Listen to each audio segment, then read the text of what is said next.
Gue mau tanya sesuatu yang mungkin bikin lo mikir ulang soal hidup lo.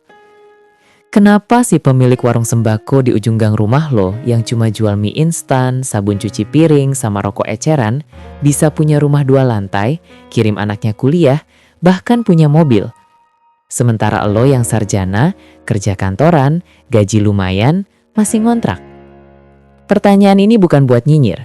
Ini pertanyaan serius yang jarang banget kita jawab dengan jujur. Dan jawaban yang paling sering muncul adalah, ya karena mereka Cina, pintar dagang lah. Salah besar. Ini bukan soal pintar, bukan soal IQ tinggi, bukan soal sekolah di mana, bahkan bukan soal modal besar. Yang bikin mereka bisa bertahan dan akhirnya kaya dari dagang kecil itu bukan kepintaran, tapi cara berpikir yang kebanyakan dari kita gak pernah diajarkan. Selama ini lo salah paham, dan gara-gara salah paham itu, lo ketinggalan. Hari ini, gue mau bongkar itu semua. Tanpa teori rumit, tanpa motivasi kosong, cuma logika sederhana yang udah ada di depan mata lo, tapi lo nggak pernah sadari. Sebelum kita bahas kenapa mereka bisa, kita bongkar dulu mitos-mitos yang bikin lo di situ-situ aja. Mitos pertama, orang China itu pintar. Enggak, mereka nggak lebih pintar dari lo. Bahkan banyak pedagang kecil yang gue temuin, mereka cuma lulusan SD atau SMP. Bahasa Indonesia aja masih patah-patah. Tapi toko mereka ramai, uang mereka muter terus. Pintar itu relatif. Yang lo pikir pintar mungkin nilai rapor bagus, hafal rumus matematika, atau bisa ngomong bahasa Inggris. Tapi di dunia dagang, pintar itu artinya lain. Pintar itu bisa baca pola. Pintar itu tahu kapan harus ambil untung dikit tapi sering, kapan harus cut loss. Dan itu bukan bakat bawaan, itu kebiasaan. Mitos kedua, mereka punya modal besar dari keluarga. Ini yang paling sering gue dengar. Enaklah punya keluarga kaya, dikasih modal gede. Coba lo lihat lagi, pedagang China yang sukses sekarang kebanyakan mulai dari mana? Dari jualan rokok eceran, dari buka warung kecil-kecilan, dari ngontrak toko ukuran 3x4 meter. Modal awal mereka kadang cuma beberapa juta, sama kayak orang Indonesia lainnya. Bedanya bukan di modal, bedanya di apa yang mereka lakukan dengan modal itu. Lo kasih modal 10 juta ke 2 orang. Satu orang langsung belanja barang mahal-mahal, pengen cepat balik modal dalam sebulan. Satunya lagi beli barang yang pasti laku, jual murah, cepat laku, belanja lagi. Setahun kemudian, yang pertama bangkrut, yang kedua sudah punya 3 cabang. Itu bukan soal modal, itu soal cara muter uang. Mitos ketiga, mereka licik atau curang. Ini yang paling bahaya, karena kalau lo percaya ini, lo nggak akan pernah belajar. Mereka nggak licik. Mereka cuma lebih disiplin, lebih konsisten, dan lebih paham prioritas. Waktu lo mikir, untung cuma 1.000 perak, males. Mereka mikir, 1.000 perak dikali 100 orang sehari, sebulan udah 3 juta. Itu bukan licik, itu matematika sederhana yang lo abaikan karena gengsi. Mitos keempat, mereka hoki. Hoki itu ada, tapi hoki mah datang sendiri. Hoki datang karena lo terus main. Bayangin lo main kartu. Kalau lo cuma main 5 kali terus berhenti, ya kemungkinan lo menang kecil. Tapi kalau lo main 1.000 kali, kemungkinan lo dapet kartu bagus lebih besar. Pedagang China itu main terus, tiap hari, tiap minggu, tiap tahun, gak berhenti gara-gara rugi sekali atau 2 kali. Makanya mereka terlihat hoki, padahal mereka cuma konsisten. Dan ini yang paling penting, mitos-mitos ini bikin banyak orang salah strategi. Mereka mikir, gue kan bukan China, mustahil gue bisa sukses dagang. Atau mereka coba dagang tapi pakai cara lo sendiri yang salah. Pengen cepet kaya, pengen margin gede, pengen terlihat sukses, terus gagal. Terus bilang, tuh kan emang dagang bukan buat gue. Padahal bukan dagangnya yang salah, cara lo yang salah. Sekarang gue ceritain ilustrasi yang mungkin lo sering lihat tapi nggak pernah lo perhatikan. Ada 2 toko di satu jalan yang sama. Sama-sama jual sembako, sama-sama buka pagi sampai malam. Tapi hasilnya beda jauh. Toko A, pemiliknya orang Indonesia, baru buka setahun lalu. Tokonya rapih, cat baru, ada AC, musik pop nyala. Dia jual beras, minyak goreng, sabun, sampo, snack, minuman dingin. Harganya agak mahal dikit karena dia mikir kan tempatnya enak, jadi wajar harga lebih tinggi. Awalnya rame, orang penasaran, datang nyoba. Tapi sebulan, 2 bulan, 3 bulan, pengunjung mulai berkurang. Kenapa? Karena harganya lebih mahal dari toko sebelah. Dan orang yang beli sembako itu sensitif sama harga. Beda Rp500 aja mereka bisa milih toko lain. 6 bulan kemudian toko ini sepi. Pemiliknya stres, modal belum balik. Dia mulai ngutang ke supplier. Akhirnya tutup dalam setahun. Toko B. Pemiliknya keturunan China, udah buka 10 tahun. Tokonya kecil, cat udah kusam, nggak ada AC, cuma kipas angin. Barangnya nggak selengkap toko A, tapi harganya murah. Beras lebih murah 1.000, minyak goreng lebih murah 2.000, sabun lebih murah 500. Untungnya tipis banget, kadang cuma dapat untung 5% per produk. Tapi tokonya selalu ramai. Dari pagi sampai malam orang datang beli. Kadang cuma beli mie instan 2 bungkus, kadang cuma beli gula setengah kilo, tapi mereka datang terus. Dan si pemilik nggak pernah komplain, dia nggak pernah bilang, beli dikit doang. Dia melayani dengan cepat, ramah, konsisten. 10 tahun kemudian, dia punya rumah sendiri, punya mobil, kirim anaknya kuliah. Apa bedanya? Bukan modal, bukan barang, bukan lokasi. Bedanya di cara pikir. Pemilik toko A mikir jangka pendek. Dia pengen cepat balik modal, pengen untung besar dari awal, pengen terlihat sukses. Makanya dia bikin toko yang kelihatan mewah, tapi harga jadi mahal, orang jadi malas datang.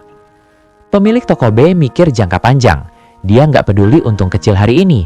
Dia peduli gimana caranya orang terus balik lagi besok, dan besoknya lagi, dan besoknya lagi, sampai orang itu jadi pelanggan tetap. Dan ketika lo punya pelanggan tetap, lo nggak perlu iklan, lo nggak perlu promosi besar-besaran. Orang udah tahu kalau mau beli sembako murah, ya ke toko lo. Ini yang kebanyakan orang nggak ngerti. Mereka pikir dagang itu soal jual barang, padahal dagang itu soal jual kepercayaan. Dan kepercayaan nggak bisa dibeli pakai modal besar atau toko mewah. Kepercayaan dibangun pakai konsistensi. Contoh lain, lo pernah nggak ngeliat toko kelontong kecil yang jual rokok eceran, permen, pulsa? Tokonya cuma gubuk kecil di pinggir jalan. Pemiliknya duduk dari pagi sampai malam, nggak kemana-mana. Untung jual rokok sekarang berapa? Maksimal 500 per bungkus. Permen? 100-200. Pulsa? 1.000. Lo mungkin mikir, gila, capek banget cuma dapat untung segitu. Tapi coba lo hitung. Sehari dia jual 100 bungkus rokok. Itu udah 50.000. Belum permen, belum pulsa, belum mie instan, belum air mineral. Sebulan? 1,5 juta. Nggak besar, tapi cukup buat hidup sederhana. Dan yang penting dia bertahan. Dia nggak tutup gara-gara capek atau bosen. Dia konsisten. 2 tahun, 3 tahun, 5 tahun. 5 tahun kemudian dia udah punya pelanggan tetap ratusan orang. Dia kenal semua orang di sekitar situ. Kalau ada yang butuh apa-apa, mereka langsung ingat toko dia. Dan dari situ pelan-pelan dia mulai jual barang lain. Mulai nambah kulkas, jual minuman dingin. Mulai terima titipan barang. Mulai jadi tempat bayar listrik, bayar PDAM. 10 tahun kemudian, toko kecil itu jadi toko lengkap. Omsetnya puluhan juta per bulan. Ini bukan keajaiban, ini strategi. Strategi yang kebanyakan dari kita nggak sabaran buat ngejalanin. Sekarang kita masuk ke inti. 5 prinsip yang bikin mereka bisa bertahan dan akhirnya kaya dari dagang kecil. Prinsip 1. Main tipis tapi konsisten. Ini yang paling susah diterima kebanyakan orang. Untung sedikit itu terasa nggak worth it. Lo capek-capek jualan, untungnya cuma 5.000, 10.000. Rasanya mending lo kerja kantoran aja. Tapi pedagang China nggak mikir gitu. Mereka nggak mikir untung per transaksi. Mereka mikir untung per bulan, per tahun. Mereka tahu kalau untung 5.000 per transaksi, tapi transaksi 10 kali sehari, sebulan udah 1,5 juta. Setahun, 18 juta. Cuma dari satu jenis barang.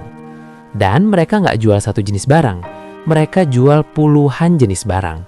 Semua untung tipis, tapi semua jalan terus. Hasilnya, uang muter terus, nggak pernah berhenti. Sementara pedagang yang pengen untung gede, mereka jual barang mahal dengan margin tinggi. Tapi laku sebulan sekali, 2 bulan sekali. Uangnya nganggur, modal nggak balik. Akhirnya mereka bangkrut bukan karena nggak ada untung, tapi karena uang nggak muter. Analogi sederhananya gini, lo punya dua pilihan. Pilihan A, lo dikasih 1 juta sekali. Pilihan B, lo dikasih 10.000 setiap hari selama 100 hari. Mana yang lo pilih? Banyak orang pilih A, karena kelihatan gede. Tapi kalau lo hitung, pilihan B totalnya juga 1 juta. Bedanya, pilihan B lo dapat uang setiap hari. Lo bisa pakai, lo bisa muter lagi, lo bisa bertahan. Pilihan A, sekali habis, lo nunggu lagi. Pedagang China milih pilihan B, terus-terusan. Prinsip 2, muter uang lebih penting dari margin. Ini langsung nyambung sama prinsip pertama. Kebanyakan orang fokus ke margin. Gue mau untung minimal 30%. Kalau nggak untung 50%, gue nggak mau jual. Pedagang China fokus ke perputaran. Gue untung 5% nggak masalah. Yang penting barang cepet laku. Uang cepet balik, gue bisa belanja lagi. Kenapa ini penting? Karena di dunia dagang, uang yang nganggur itu musuh terbesar lo. Bayangin lo punya modal 10 juta. Lo beli barang seharga 10 juta. Lo jual dengan untung 50%, jadi 15 juta. Kedengaran enak kan? Tapi masalahnya barang lo nggak laku. Nganggur 3 bulan, 6 bulan, setahun. Modal lo mandek. Lo nggak bisa beli barang lain, lo nggak bisa bayar sewa toko, lo nggak bisa makan. Sekarang, bayangin lo beli barang seharga 10 juta. Lo jual dengan untung 10%, jadi 11 juta. Lo pikir dikit ya, tapi barang lo laku dalam seminggu. Lo dapat 11 juta, lo belanja lagi barang seharga 11 juta. Lo jual lagi, lo dapat 12 juta 100 ribu. Sebulan, lo belanja 4 kali. Modal 10 juta, jadi 14 juta lebih. Bandingkan sama yang untung 50% tapi barang nganggur setahun. Mana yang lebih untung? Ini yang pedagang China paham banget. Mereka lebih takut uang mandek daripada untung kecil. Dan makanya mereka selalu cari barang yang pasti laku, bukan barang yang untungnya gede. Prinsip 3. Fokus ke barang yang pasti laku, bukan gengsi. Ini kesalahan terbesar pedagang pemula. Mereka pengen jual barang yang keren, barang yang unik, barang yang nggak ada di tempat lain. Alasannya, biar beda, biar menonjol. Kedengaran bagus, tapi di praktek gagal. Kenapa? Karena barang unik itu artinya pasar kecil. Orang yang mau beli sedikit. Lo butuh waktu lama buat nemuin pembeli. Sementara pedagang China, mereka jual barang yang biasa-biasa aja. Beras, minyak goreng, sabun, gula, mie instan. Barang yang setiap orang butuh, setiap hari, setiap minggu. Nggak ada yang istimewa, tapi pasti laku. Dan karena pasti laku, uang muter terus. Modal balik cepat, mereka nggak perlu nunggu pembeli datang. Pembeli pasti datang. Lo mungkin bilang, tapi kalau jualan barang biasa persaingannya banyak dong. Iya, tapi disitulah mereka pakai prinsip pertama dan kedua. Untung tipis tapi konsisten. Mereka nggak kalah sama kompetitor karena harga mereka lebih murah, pelayanan lebih cepat, stok selalu ada. Orang pilih toko mereka bukan karena tokonya fancy, tapi karena mereka tahu kalau mau beli beras jam 9 malam, toko ini pasti masih buka, pasti ada barangnya. Gengsi itu musuh pedagang. Lo pengen toko lo kelihatan mewah, barang lo kelihatan eksklusif, pembeli lo kelihatan high class. Tapi ujung-ujungnya toko lo sepi, karena lo lupa mayoritas orang itu nggak butuh mewah, mereka butuh murah dan praktis. Pedagang China nggak gengsi, mereka nggak malu jual barang murah, mereka nggak malu pelanggan mereka orang biasa. Karena mereka tahu dari orang biasa yang beli setiap hari, itulah yang bikin mereka kaya. Prinsip 4. Dagang itu maraton, bukan sprint. Ini prinsip yang paling susah dijalankan di era sekarang. Semua orang pengen cepat, pengen hasil instan, pengen kaya dalam setahun. Lo buka usaha 3 bulan belum untung, lo udah panik. 6 bulan belum balik modal, lo udah mau tutup. Setahun masih sepi, lo bilang gagal dan berhenti. Pedagang China nggak mikir gitu. Mereka mikir 5 tahun, 10 tahun, 20 tahun. Mereka tahu tahun pertama itu buat bertahan, buat bangun nama, buat bikin orang kenal. Tahun kedua baru mulai untung dikit. Tahun ketiga baru mulai stabil. Tahun kelima baru bisa ekspansi. Dan mereka sabar menjalani itu semua. Kenapa mereka bisa sabar? Karena mereka nggak ngejar kaya. Mereka ngejar bertahan hidup dulu. Mereka nggak mikir gue harus punya mobil tahun depan. Mereka mikir gue harus bisa bayar sewa toko bulan depan. Standar hidup mereka rendah. Mereka hemat. Mereka nggak konsumtif. Uang yang masuk sebagian besar balik lagi ke toko, buat nambah barang, buat bayar utang, buat cadangan. Nggak buat beli HP baru, nggak buat jalan-jalan, nggak buat gaya-gayaan. Dan karena mereka hemat, mereka bisa bertahan lebih lama. Mereka nggak bangkrut gara-gara gaya hidup. Sementara kebanyakan pedagang pemula gimana? Baru buka usaha sebulan udah pengen ganti HP. Baru untung dikit udah pengen ganti motor. Belum setahun udah pengen jalan-jalan keluar kota. Hasilnya, modal habis, usaha mati. Lo nggak bisa main maraton kalau stamina lo cuma buat sprint. Prinsip 5. Bertahan hidup lebih penting daripada cepat kaya. Ini prinsip terakhir dan yang paling penting. Pedagang China nggak pernah mikir gue harus cepat kaya. Mereka mikir gue harus bertahan. Bertahan dari persaingan, bertahan dari krisis ekonomi, bertahan dari rugi sesekali, bertahan dari pelanggan yang nggak bayar. Kalau lo fokusnya cuma cepat kaya, lo akan ambil keputusan yang beresiko tinggi. Lo akan berani ngutang banyak, lo akan berani jual barang yang belum pasti laku, lo akan berani tinggalin pelanggan lama demi ngejar pelanggan baru yang lebih untung. Dan satu kesalahan, lo bisa bangkrut. Tapi kalau fokus lo bertahan, lo akan lebih hati-hati, lo akan lebih konservatif, lo akan jaga pelanggan lama, lo akan jaga cash flow, lo akan jaga reputasi. Dan karena lo bertahan lama, pelan-pelan lo naik. Nggak cepat, tapi pasti. Analogi terakhir. Kalau lo naik gunung, lo punya dua pilihan. Pilihan A, lo lari cepat-cepat biar cepat sampai puncak. Pilihan B, lo jalan pelan-pelan, istirahat kalau capek, nikmatin perjalanan. Mana yang lebih besar kemungkinannya sampai puncak? Pilihan B. Karena pilihan A, lo bakal kehabisan nafas di tengah jalan. Lo bakal cedera, lo bakal menyerah. Pedagang China milih jalan pelan, tapi sampai. Sekarang, lo udah tahu 5 prinsipnya. Tapi gua harus jujur sama lo. Kebanyakan orang yang tahu prinsip ini tetap gagal. Kenapa? Pertama, mereka nggak sabar. Mereka coba jual dengan untung tipis, tapi sebulan kemudian udah bosen. Ah, capek, untungnya dikit banget. Mereka lupa, ini maraton, bukan sprint. Kedua, mereka nggak konsisten. Hari ini jualan, besok libur karena males. Minggu depan libur lagi karena lagi ada acara. Bulan depan tutup karena lagi pengen istirahat. Pelanggan datang, toko tutup. Datang lagi, tutup lagi. Akhirnya mereka kapok dan pindah ke toko lain. Pedagang China buka dari pagi sampai malam, setiap hari, bahkan hari libur, bahkan hari raya. Karena mereka tahu, setiap hari tutup itu artinya kehilangan pelanggan. Ketiga, mereka nggak bisa hidup sederhana. Ini yang paling fatal. Lo buka usaha, dapat untung 5 juta sebulan. Lo mikir, wah lumayan nih. Terus lo langsung sewa rumah yang lebih bagus, beli motor baru, jalan-jalan akhir pekan. Akhirnya 5 juta itu habis buat gaya hidup, modal nggak nambah, usaha jalan di tempat. Pedagang China dapat untung 5 juta, mereka ambil 2 juta buat hidup, 3 juta balik ke usaha. Atau malah lebih ekstrim, ambil 1 juta buat hidup, 4 juta balik ke usaha. Mereka rela hidup pas-pasan bertahun-tahun demi usaha mereka tumbuh. Lo mau nggak hidup gitu? Ini pertanyaan jujur yang harus lo jawab sendiri. Keempat, mereka meniru cara tapi nggak meniru mindset. Banyak orang lihat pedagang China sukses, terus mereka coba tiru. Mereka buka toko sembako, mereka jual dengan harga murah, mereka buka dari pagi sampai malam. Tapi 6 bulan kemudian mereka tutup. Kenapa? Karena mereka cuma meniru cara, tapi gak meniru mindset. Mindset pedagang China itu sabar, konsisten, hemat, dan gak gengsi. Kalau lo cuma tiru caranya tapi lo tetap gak sabar, tetap konsumtif, tetap gengsi, ya lo tetap gagal. Kelima, mereka nyerah di tahun kedua. Ini yang paling sering terjadi. Tahun pertama, semangat, modal masih ada, harapan masih tinggi.